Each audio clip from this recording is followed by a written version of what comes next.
அடுத்த எபிசோட்ல என்ன ஆகுதுன்னு பார்க்கறதுக்கு முன்னாடி நம்ம சேனல் ஃபர்ஸ்ட் டைம் பார்க்குறீங்கன்னா கண்டிப்பா சப்ஸ்கிரைப் பண்ணுங்க. நர்மதா வந்துட்டு விஜய் கொடுத்த இந்த வேக்கம் கிளீனர் வந்து எக்ஸிபிஷன்ல சப்மிட் பண்றாங்க. டீச்சர்ஸ் எல்லாருமே ரொம்ப பாராட்டுறாங்க. ரொம்ப சூப்பரா இருக்கு. இவ்ளோ சின்ன வயசுல இதெல்லாம் பண்ண கத்துக்கிட்டீங்களேன்னு சொல்லிட்டு அவுட்ஸ்டாண்டிங் ஸ்டூடெண்ட்டுக்கான ஒரு கப் வந்து ஸ்கூல்ல குடுத்துடுறாங்க.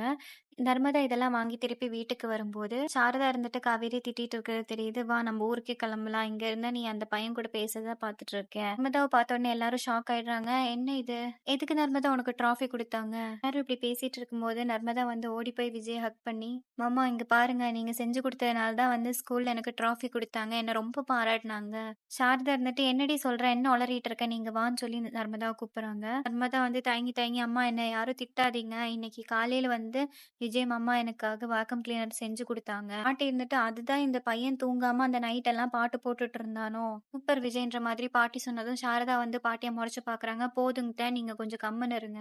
சாரதா வந்து நர்மதா இழுத்து 2 அடி குடுத்து, "இங்க பாரு நான் எத்தனையோ வாட்டி உன்கிட்ட சொல்லியிருக்கேன். கண்டவங்க கிட்டலாம் பேசவும் கூடாது, எதுவும் வாங்கக்கூடாது. இது என்ன கதை புதுசா? உனக்கே தெரியல இந்த வீட்ல என்னலாம் நடக்குது. உன் அக்கா வாழ்க்கைய தொலைச்சு எப்படி நிக்கிறேன்னு. அப்புறம் என்ன?" விஜய் எடுத்துட்டு நிறுத்துங்கட்ட. எதுக்கு அந்த சின்ன புள்ளைய போட்டு இப்படி திட்டுறீங்க?